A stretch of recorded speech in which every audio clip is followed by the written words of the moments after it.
রামমোহনকে বলবো আধুনিক মানুষ, তার চরকা প্রবন্ধে বলেছিলেন ইংরেজি শিক্ষা কি করেছিল। আমাদের দেশের অন্ধতা, গোলামি, কুসংস্কারের বিরুদ্ধে যে আন্দোলন গড়ে তোলাটার কথা, সে নবজাগরণের চেতনা, জ্ঞান বিজ্ঞানের সাধনা, যুক্তির সাধনা, তাকে আনতে সাহায্য করেছিল। তাই বিবেকানন্দ বলেছিলেন ইংরেজের বিরুদ্ধে লড়ো, কিন্তু ইংরেজির বিরুদ্ধে লড়ো না। কাকে বোঝাবেন? কে বুঝবে? কে শুনবে? মারো ওরা মুসলিম, মারো ওরা গরুর মাংস রাখে, মারো ওরা দলিত, চলবে? অথবা মারো আমাদের শক্তি বেশি, আমরা সিপিএম, আমাদের লোক বেশি, পিটিয়ে শেষ করে দাও। আমরা তৃণমূল, আমাদের লোক বেশি, ওদের মেরে দাও। আজ যদি বলে আমরা বিজেপি, আমাদের লোক বেশি, ওদেরকে মেরে দাও, চলবে? চলতে দেব? আবার এও মনে রাখতে হবে, যতই করুন সত্য জয়ী হবেই, মিথ্যা কোনোদিন শেষ পর্যন্ত জয়ী হতে পারে না। তা আমি জানি আবার লড়াই হবে, লড়াইয়ের দ্বারা আবার আমরা দাবি আদায় করব। কিন্তু আমি আপনারা যারা সমবেত হয়েছেন তাদের কাছে আরেকটি প্রশ্ন তুলি, যে আমাদের দেশে মনীষীরা এরকম চাওয়া সত্ত্বেও আজকে দেশের অবস্থা এরকম কেন? ধরুন আপনারা যারা ছাত্র, আপনারা আগামী দিনে আরো পড়াশোনার সুযোগ পেতে চাইবেন, শিক্ষানীতি যা সুযোগ পাবেন না। পরবর্তীকালে চাকরি পেতে চাইবেন, চাকরি নেই, পাবেন না।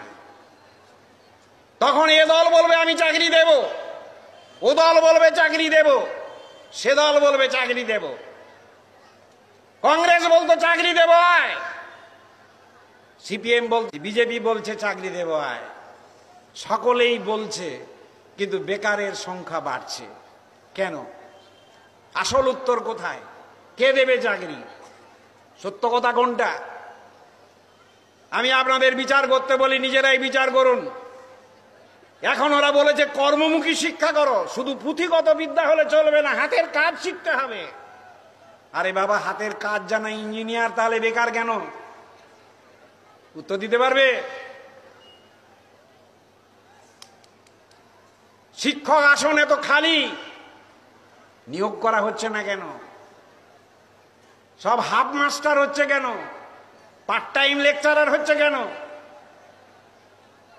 শ্রমিকদেরকে আজকে কন্ট্রাক্টের ভিত্তিতে, অর্থাৎ কেবলমাত্র চুক্তির ভিত্তিতে নিতে হচ্ছে কেন? তাদের চাকরির কোনো গ্যারান্টি নেই কেন?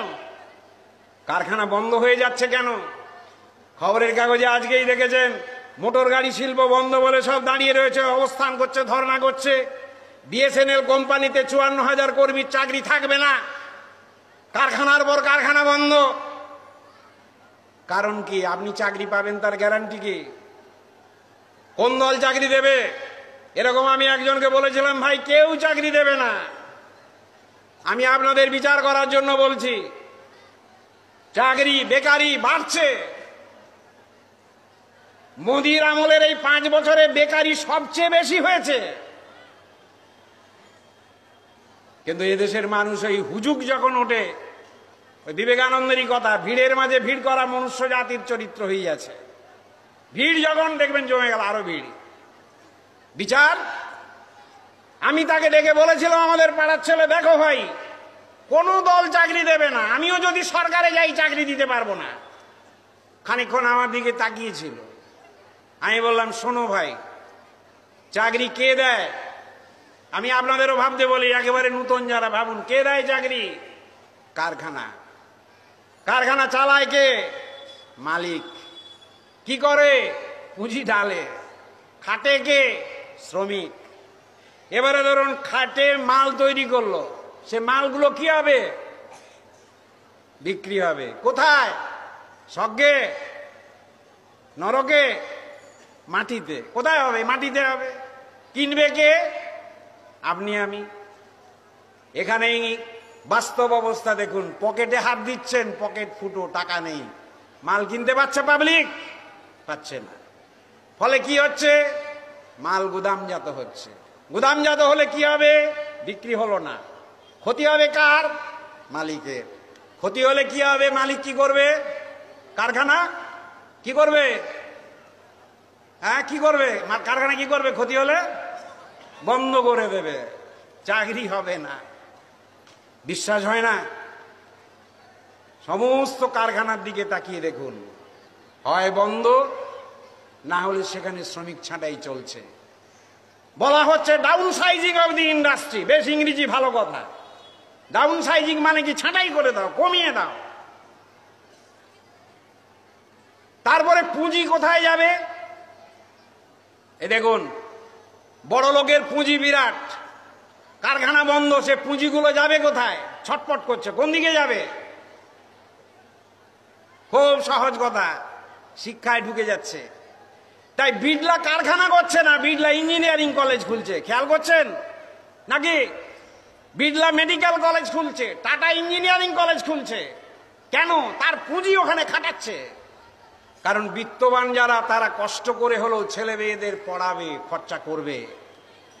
তাই লাখ টাকা দিলে ডাক্তারি, লাখ টাকা দিলে, এখন আবার লাখ হবে না, কয়েক লাখ না দিলে হবে না। আপনি ডাক্তারি, হ্যাঁ কোটি, এখন কোটি দিলে ডাক্তারি, তারপরে ছুরিতে পেট কাটবে না কি কাটবে ছেড়ে দিন, হবে এরকম। টাকা টাকা দিয়ে হবে। ফলে পুঁজি খাটছে। আবার কোথায় খাটছে দেখবেন? পুঁজি খাটছে নার্সিং হোমে। Birla nursing home, Birla heart centre, tata cancer centre. কারণ কি? টাটা বিড়লা যে মাল তৈরি করবে, সে মাল বাজারে বিক্রি হবে, বিক্রি করলে তার লাভ হবে, সে অবস্থা নেই। কারণ মানুষের কেনার ক্ষমতা কমছে। কারখানা না হলে চাকরি কি করে হবে? এরা আবার আরেকটা কাজ করে দেখবেন, কিছু জমি কিনে নিয়ে সেখানে বিল্ডিং তৈরি করে, ফ্ল্যাট বিক্রি করে, যাকে বলা হচ্ছে আবাসন শিল্প। এখন আবার আবাসন শিল্পে একটু ঘাটতি হচ্ছে, কারণ যত ফ্ল্যাট তৈরি করেছে অত টাকায় মানুষ আর কিনতে পারছে না, বহু ফ্ল্যাট এখন পড়ে আছে। আমি আপনাদের কাছে বলি, এত কথা বললাম কেন জানেন? চাকরি কেউ দিতে পারবে না, কোনো দল দিতে পারবে না। তাহলে আপনারা বলবেন আমরা কি করব? আমি বলবো আপনাদের কেন চাকরি হবে না একথা ভাবুন। কি করলে চাকরি হবে? এখানেই আমি বলবো, আপনারা মনে রাখবেন, এর সমাধান দিয়ে গিয়েছে একমাত্র মার্ক্সবাদ। একমাত্র মার্ক্সবাদী চিন্তা, লেনিনবাদী চিন্তা এর সমস্যা থেকে মুক্তি দিতে পারে। অন্য কোন ধর্মগ্রন্থ, এমনকি কোন মনীষী যারা যথার্থই মানুষের কল্যাণ চেয়েছিলেন, তারা এই আজকের যুগের এই সমস্যার সমাধান করে যেতে পারেননি।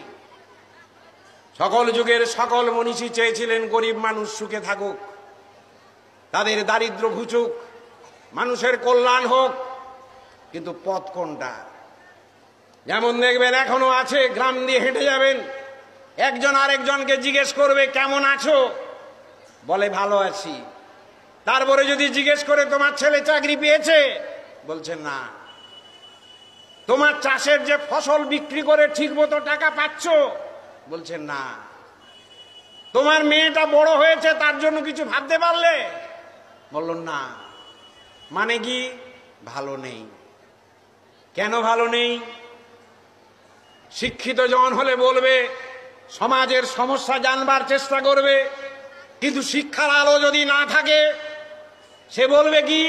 কপাল, অদৃষ্ট, কর্মফল সবই উপরওয়ালা করছে। ভেবে দেখুন, রাখে হরি মারে কে, মারে হরি রাখে কে? কপাল, অদৃষ্ট। পরীক্ষা তো ভালোই দিলাম বুঝলি, বন্ধুকে বলছে, তারপরে লাখ। ডাক্তারও নাকি অপারেশনের পরে বলছে সবই তো চেষ্টা করলাম, এরপরে তার হাত। সত্যি তাই। তারপরে স্কুলে পড়ানো হয় কি? জীব দিয়েছেন যিনি, আহার দেবেন তিনি। আমি আপনাদের বলি, ধরুন আপনাদের কুচবিহার প্ল্যাটফর্মে কেউ ভিক্ষে চাইল, আমি স্কুলে এটা পড়ে গিয়েছি, গিয়ে বললাম তোমার কোনো চিন্তা নেই, জীব দিয়েছেন যিনি, আহার দেবেন তিনি। তখন কি বলবে সেই ভিক্ষুক? বলবে কোথাকার পাগল রে বাবা। তারপরে ধরুন আমি পড়াশুনো করে গেলাম, তখন আমি আবার আরেকটা গ্রাম থেকে আমাদের বড়দের কাছ থেকে শুনে গেলাম, ভালো করে তাকে ডাক।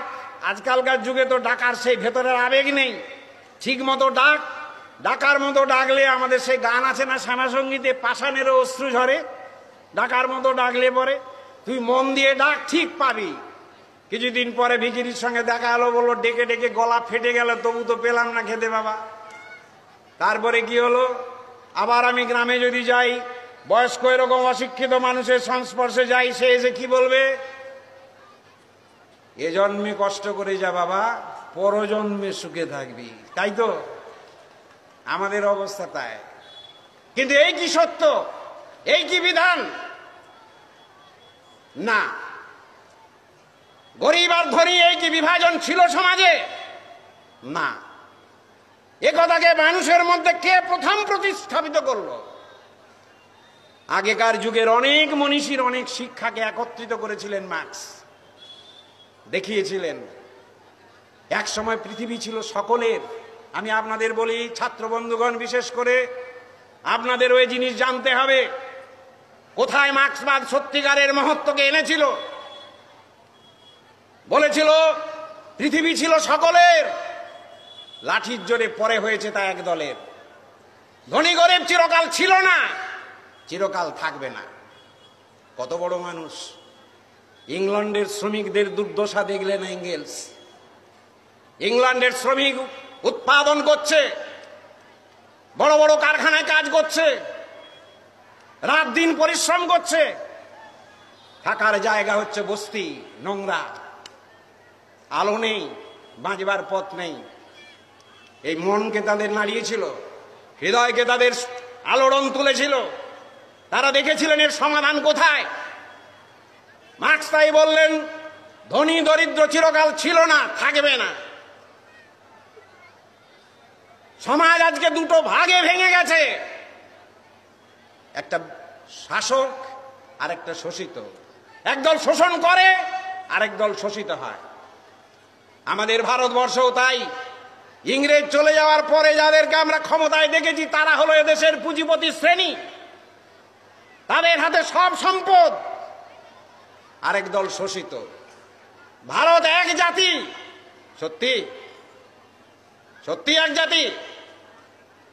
যে আম্বানির দিনের ইনকাম 300 কোটি, আর আমার যার ইনকাম 30 টাকা, আমার জাতীয়তাবাদ আর আম্বানির জাতীয়তাবাদ এক, বিড়লার জাতীয়তাবাদ আর আমার জাতীয়তাবাদ এক।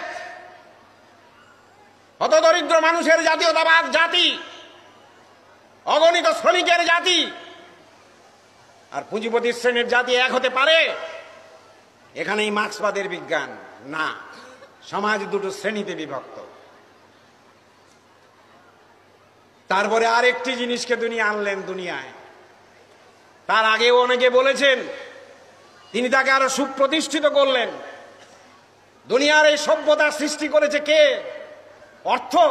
না। রাজা? না। জমিদার? দাসপ্রভু? না।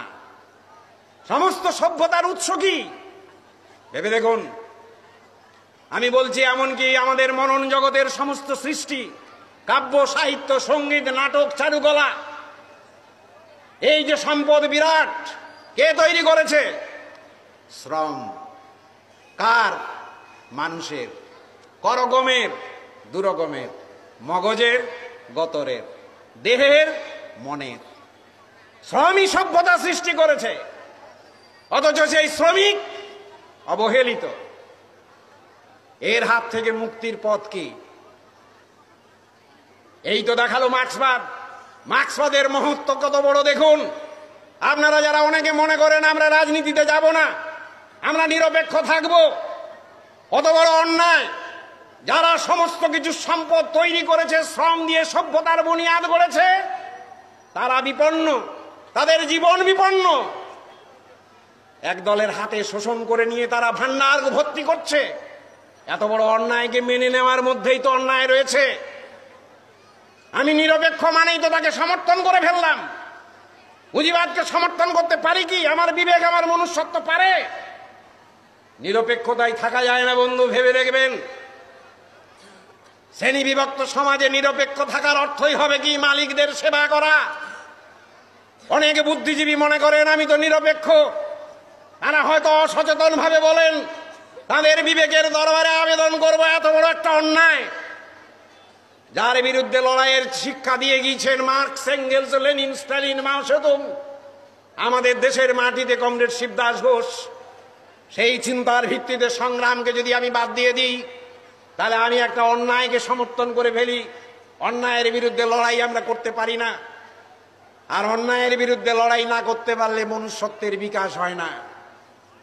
অনেকে মনে করেন লড়াইয়ের মধ্যে কিচ্ছু নেই, লড়াই মানে ঝামেলা। আমি আপনাদের সমস্ত ছাত্র বন্ধুদের বলবো, বন্ধুগণ, আপনাদের বাড়িতে যত মানুষের ছবি দেখবেন, কিসের জন্য তাদের ছবি রেখেছেন? সবাই লড়েছিল, লড়াই করেছিল অন্যায়ের বিরুদ্ধে, তবেই তারা আমাদের মনীষী।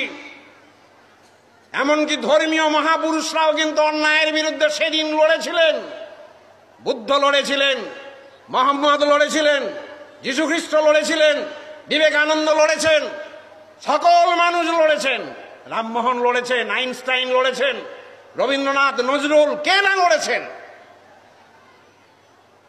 আমাদের দেশের স্বাধীনতা আন্দোলনের সংগ্রামে যারা লড়াই করেছেন তাদেরই আমরা মনে রেখেছি, যারা লড়াই করেনি তাদেরকে আমরা মনে রাখিনি।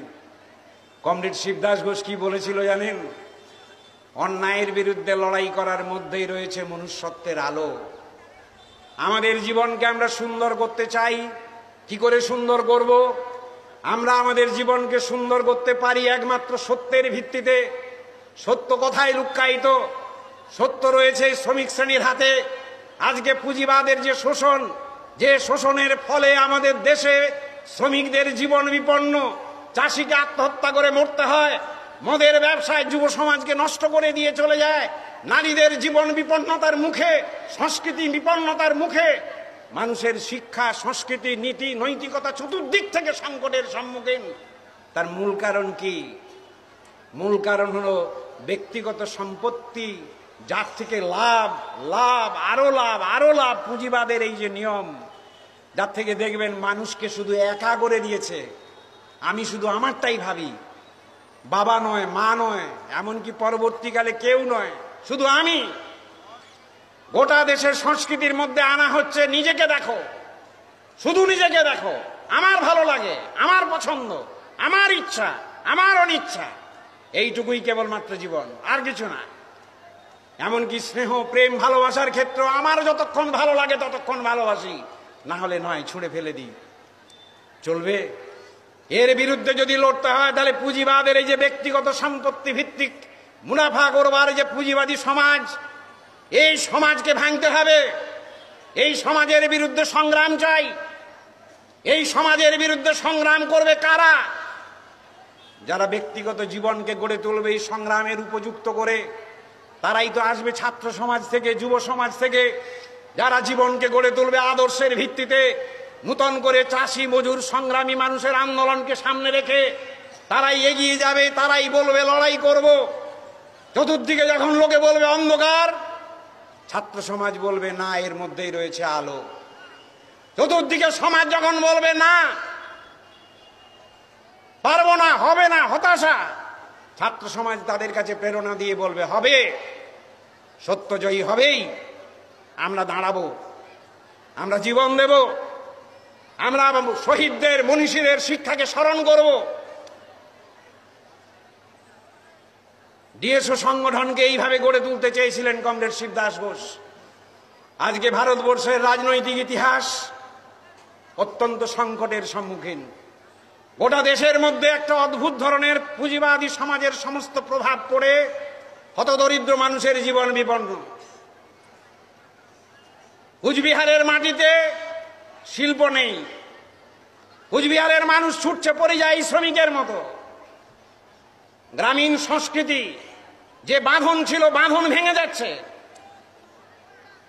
একদম ভেঙে গিয়েছে। সমাজের বাঁধন, সংসারের বাঁধন, তাকে ভিত্তি করে যে সৌন্দর্য, মানুষে মানুষের সম্পর্ক ভেঙে যাচ্ছে, রক্ষা করতে পারছে না। ব্যক্তিগত কেবলমাত্র নিজের চাহিদা ভিত্তিক যে মন, সেই মন এই জিনিসকে আনতে দিচ্ছে না। এর বিরুদ্ধে লড়বে কে? বিপ্লবী শক্তি। বিপ্লবী শক্তি লড়বে কাদের নিয়ে? আদর্শবান যুবক যুবতীদের নিয়ে। তাকে মেরে দাও। কি করে মারবে? তাদের প্রচার দিও না। তাদের এমএলএ নেই, এমপি নেই, মানুষের মধ্যে এনে দাও। যারা এমএলএ, যারা মন্ত্রী, যারা সরকারে আছে, তারাই সব। এবং দেখবেন আমাদের দেশের রাজনীতি কিরকম, ভোট হচ্ছে, কে জিতবে কে ঠিক করে।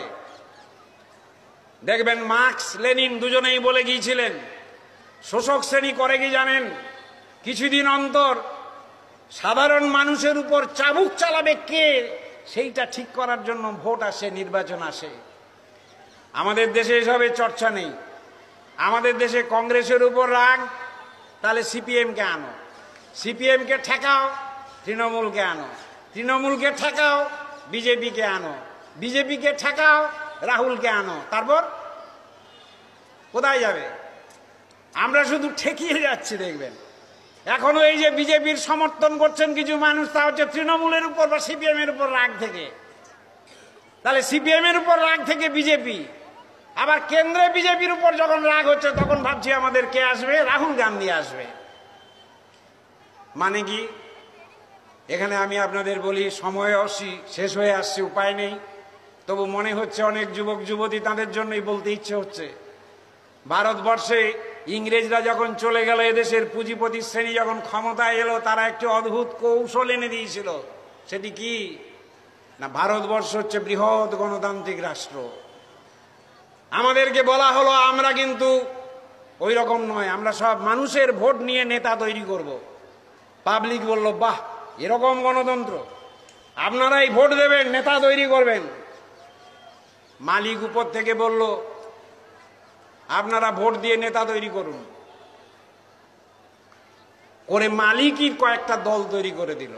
ভেবে দেখুন, মালিকই দল তৈরি করে। কথাটা মানে আপনারা মানতে চাইবেন না।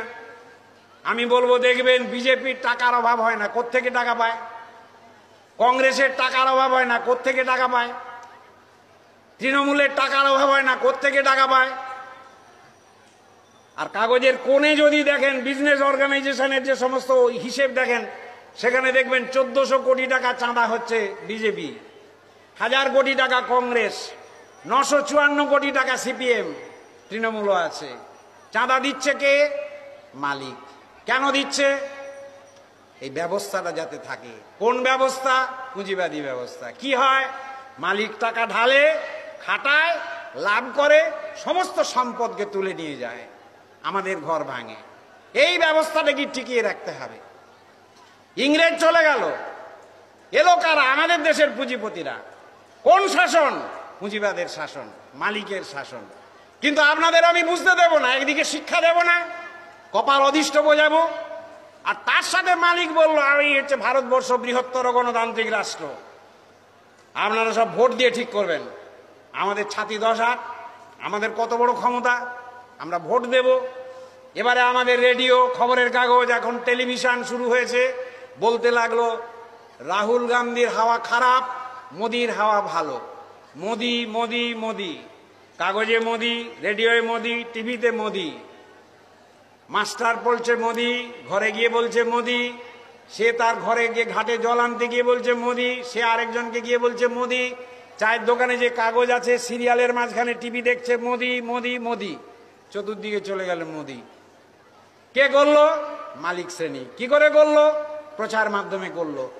আমরা কি খুব বুদ্ধিমান, বুদ্ধিজীবী, কি পড়ি? কাগজ পড়ি, টিভি দেখি, কিন্তু আমাদের মাথা নাড়াচ্ছে কে? মালিক। প্রচার মাধ্যমে। প্রচার মাধ্যম বলে আমরা নিরপেক্ষ, কিন্তু চতুর্দিক থেকে বলে মোদি জিতবে, মোদি জিতবে, মোদি জিতবে, মোদি জিতবে। আমরাও বলি মোদি জিতবে, জিতে যায়। আমরা ভাবলাম আমরা তো নেতা করেছি, কিছুদিন পরে দেখলাম মোদি আমাদের কিছু করছে না। ইতিমধ্যেই দেখবেন এই ব্যাংকে ঢুকিয়ে দিয়েছে, কয়েকটা ব্যাংক ঢুকিয়ে দিল, মানে কি? ব্যাংক ফাঁকা। ব্যাংকে আমার টাকা কে নিয়ে যাচ্ছে? নীরব মোদি, মহুল চোকসি, বিজয় মালিয়া। বলছে আমাদের শিক্ষার জন্য টাকা দিতে পারবো না, গরিব দেশ, আশা কর্মীদের টাকা দিতে পারবো না, শ্রমিকদের টাকা দিতে পারবো না, কিন্তু মহুল চোকসিকে দেব 1 লক্ষ কোটি টাকা, 15 লক্ষ কোটি টাকা। নীরব মোদীকে দেব, সে উড়ে চলে যাবে। এবং আরো নাকি আমাদের প্রধানমন্ত্রী বলছেন, যারা দেশের সম্পদ তৈরি করেছে তাদেরকে সম্মান করতে শিখুন। আরে সম্পদ তৈরি করছে তো শ্রমিক, সেটি বাদ দিয়ে জানাবো নীরব মোদী, বিজয় মালিয়া, টাটা, আম্বানি, যাদেরকে লক্ষ লক্ষ কোটি টাকা ব্যাংক থেকে দেবে, আমার আমানতের টাকা দিয়ে দেবে। এখন মোদি মোদি হাওয়া চলছে, লোকে বুঝতে পারছে না, দুদিন পরে বুঝবে যখন মোদির বিরুদ্ধে, তখন দেখবেন আবার খবরের কাগজ লিখবে এবার রাহুল, এবার রাহুল, এবার ইন্দিরা, কি বলে, সোনিয়া, এবার সোনিয়া।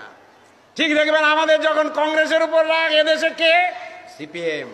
জিতবে কে? সিপিএম। সিপিএম। সিপিএম এর উপর রাগ, কে জিতবে? তৃণমূল। দিদি, তৃণমূল। কে বলছে? প্রচার মাধ্যম বলছে। চালাচ্ছে কে?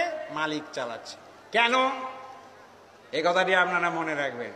মানুষের বিক্ষোভ যাতে আন্দোলনের রূপ না পায়, আপনাদের বিক্ষোভ যাতে আন্দোলনের রূপ না পায়। কাগজ লিখবে আন্দোলন মানে ঝামেলা, গন্ডগোল, বাদ দিয়ে দাও। আপনারা ভোট দিন। ভোট দিয়ে দিলেন সিপিএম এর বদলে তৃণমূল, তৃণমূলের বদলে আবার সিপিএম কি কংগ্রেস কি বিজেপি, আর মালিক আম্বানি বসে বসে হাসছে। কি হলো তার? এবারে আমি আপনাদের বলি, আমাদের সমাজের মূল সমস্যা যদি পুঁজিবাদ হয়, পুঁজিবাদের মূল কি? মালিক লাভ করছে, তাই তো, মুনাফা লুটছে। জওহরলাল নেহরুর আমলে মুনাফা লুটতো না? লুটতো। লাল বাহাদুর শাস্ত্রীর আমলে লুটতো না? লুটতো। পাল্টে আমাদের ইন্দিরা এলো, মুনাফা হতো। সিপিএম এলো, মুনাফা নিত না? নিত।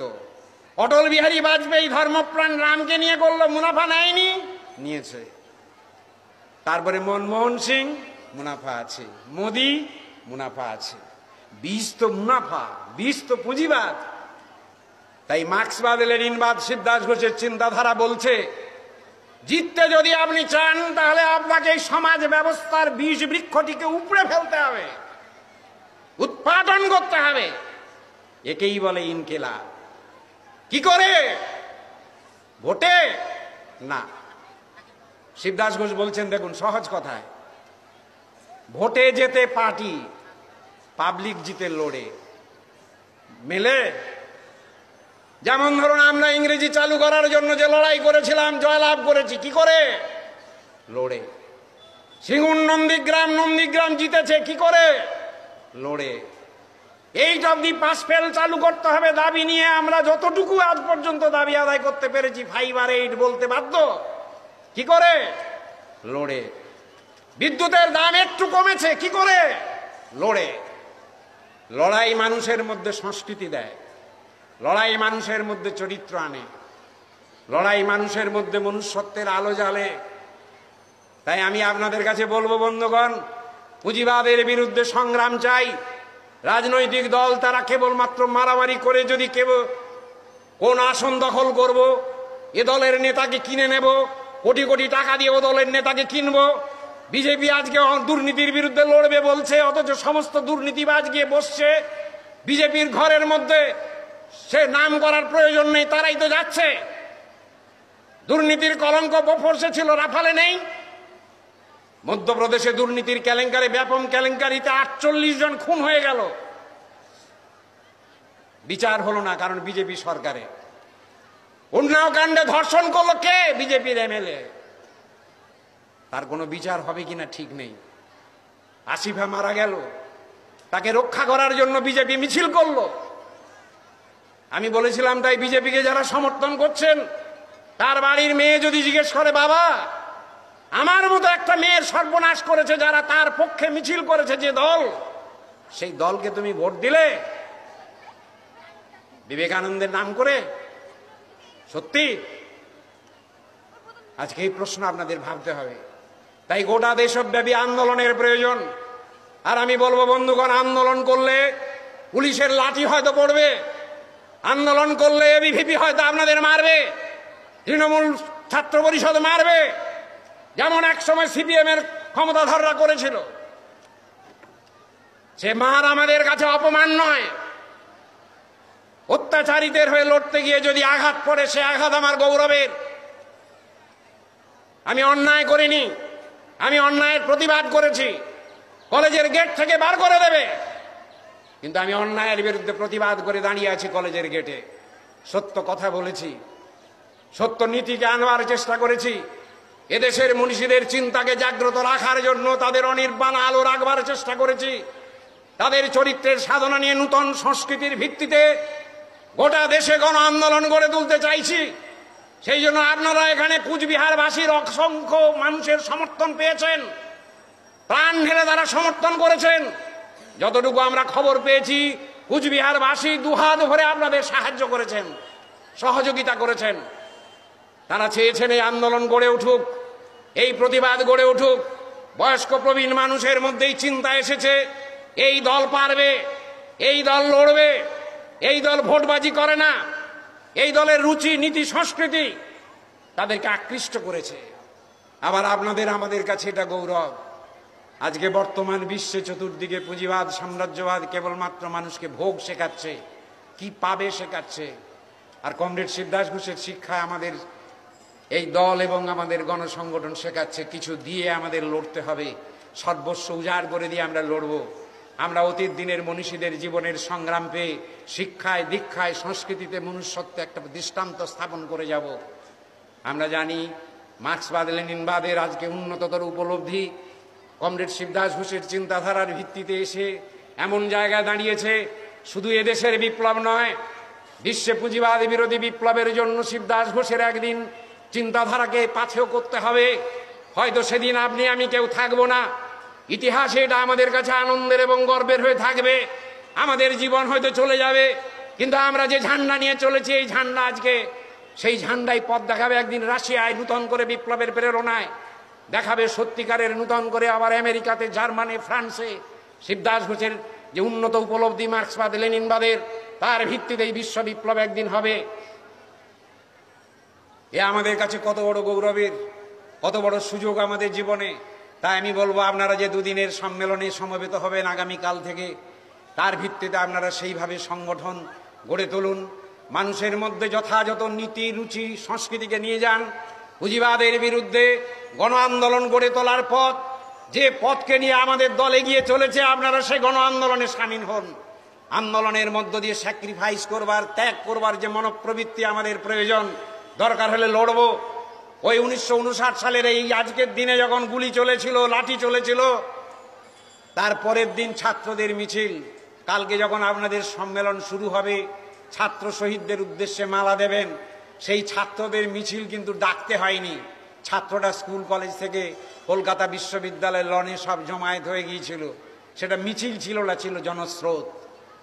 বিধান রায়ের গুলি, পুলিশ গুলি চালিয়ে সেদিন সরাসরি ওয়েলিংটন স্কোয়ারে ছাত্রদের শহীদ করেছিল। তারপরে 3 দিন গোটা কলকাতায় কোনো পুলিশ কোথাও ঢুকতে পারেনি, ব্যারিকেড ফাইট হয়েছিল। এই হচ্ছে পশ্চিমবাংলা। পশ্চিমবাংলা আমাদের দেশের স্বাধীনতা আন্দোলনের যুগ বিপ্লবী ধারাকে বহন করে নিয়ে চলেছিল। বাংলার বিপ্লবীদের নিয়ে নজরুলের কবিতাও আপনাদের মনে করিয়ে দিই, বলেছিল সেই স্বাধীনতার যুগে এরা রবীন্দ্রনাথ এবং গান্ধীজিকে শ্রদ্ধা করত, কিন্তু তাদের নীতি মানত না। যতবার বাঁধি ছেড়েছে শেকল, মেরে মেরে তারি করিনু বিকল, তবু যদি কথা শোনে সে পাগল, মানিল না রবি গান্ধীরে। মাথার উপর জ্বলিছেন রবি, রয়েছে সোনার শত ছেলে, কিন্তু বিপ্লবী আন্দোলন সেই ধারায় ছিল বামপন্থী আন্দোলন। দুর্ভাগ্য, বামপন্থী আন্দোলন সিপিএম এর 34 বছরে নীতিহীনতা এমন জায়গায় চলে গেল, যার জন্য বিজেপি জায়গা পেয়ে গেল। তৃণমূলের বিরুদ্ধে মন যখন ক্ষুব্ধ হলো, তখন কেউ সিপিএম কে নিল না, আবার সিপিএম এর বহুজন বিজেপির দিকে চলে গেলেন। দুঃখজনক, খুবই দুঃখজনক। সেই বামপন্থী আন্দোলন, সেই লড়বার তেজ, তার পরিবর্তে যে কংগ্রেস আজকে 31 আগস্টের এই শহীদদের বানা দিলেন, কংগ্রেস শহীদ করেছিল, সেই কংগ্রেসকে নিয়ে সিপিএম এখন ভোটের জায়গায় গদি দখল করার চেষ্টায় যাচ্ছে। দুঃখজনক। বামপন্থী আন্দোলনের কর্মী বন্ধু সমর্থকদের বলবো, যথাযথ বামপন্থার সংগ্রামের মর্যাদা রক্ষা করার জন্য কমরেড শিবদাস ঘোষের চিন্তাধারার ভিত্তিতে এসইউসিআই কমিউনিস্ট এবং তার গণসংগঠনগুলি গড়ে চলেছে, লড়াই নিয়ে এগিয়ে চলেছে। আসুন আপনারা সমবেত শক্তিতে সেই গণ আন্দোলনকে শক্তিশালী করুন। কেন্দ্রের বিজেপি সরকার যেমন করে গোটা দেশ জুড়ে উগ্র জাতীয়তাবাদ এবং সাম্প্রদায়িকতার জাতিভেদ প্রথাকে আনছে, বিজ্ঞান চিন্তাকে নষ্ট করে অন্ধতাকে আনছে, তার বিরুদ্ধে বামপন্থী গণতান্ত্রিক মানুষের ঐক্য চাই, আন্দোলন চাই।